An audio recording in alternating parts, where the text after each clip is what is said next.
Alright, here's my 81 Toyota Tercel. Started doing a project. Currently I'm waiting on the pistons to rebuild the motor on this car. It's my 7AGE. However, having other issues with it, so I decided to pull and get it rebuilt. But in the meantime, I decided to do another project. So when I pulled the motor, I accidentally forgot to disconnect this line right here, and I ripped it clean off. I don't know if I still got the line sitting around or not. But either way, I ripped the line off the heater core, which meant I gotta pull the heater box out. Now, that involves loosening up all these AC lines and undoing your entire dash, but we'll get there here in a second. So, when I was pulling the dash, I kind of broke the controls a little bit, and on top of which, my levers were all bent out of shape from the cable seizing and trying to move the levers. So, you know, my temperature control was stuck between warm and warm. You know, I didn't get the cold AC or, you know, hot heat without disconnecting the linkage in there. Now, which brings me to the next thing. I converted my entire heater system to servos minus the reflow or recirc vent. So there's a servo up there. I just drilled some holes and put some standoffs in there and just made some linkages out of coat hangers. And then I've got one on the other side. I'm not super proud of it. It rotates a little bit when the servo actuates the mode door, which is for like your floor vent and defrost. Crawl under here. So there it is up in there. Again, just some coat hangers, some standoffs. You know, put a little bit of hot snot between the plastic standoffs, which I kind of wish were metal, but they're not. Originally I had the servo up there to the left of the arm. You can probably see the holes there. But the issue was when I pressed the gas pedal, it would hit the servo directly.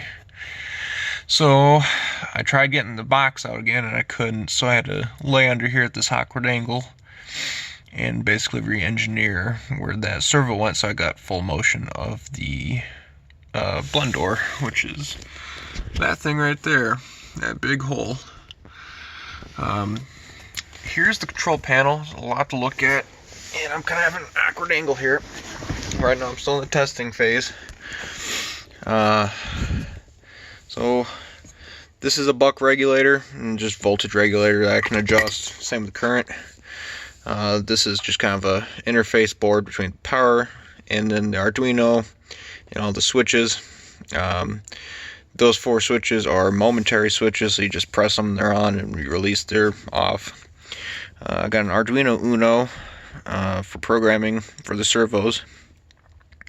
I need to finish up the code. I need to get a laptop and bring it out here and limit the servos so I don't overextend anything. And then on that little red box there is a toggle switch. I'll get to that second.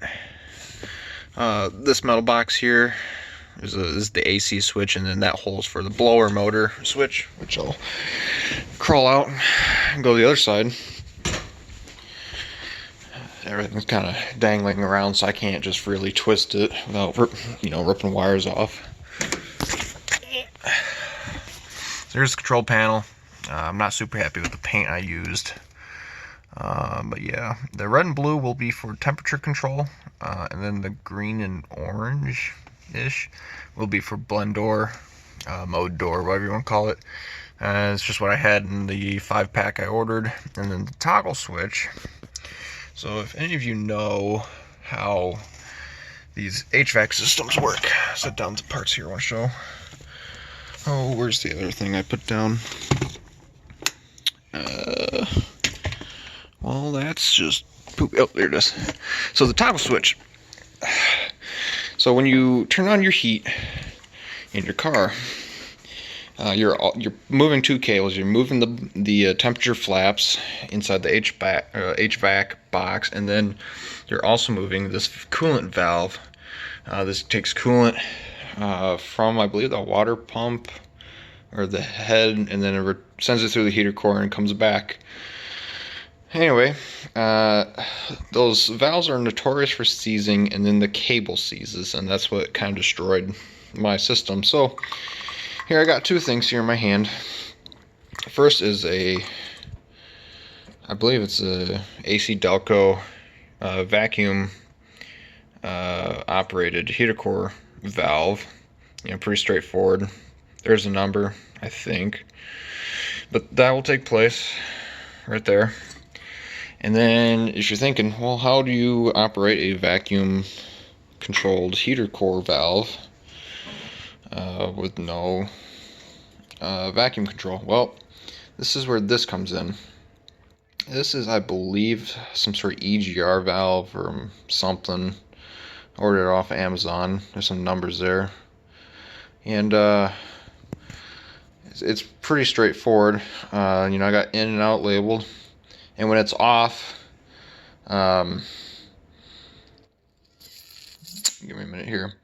Out, so the out will vent, and then in will be plugged, so you don't have a vacuum leak at your motor. And then when you turn it on, in and out will be connected, and the vent will be shut, so you're pulling vacuum to whatever you need, which will be this heater core valve.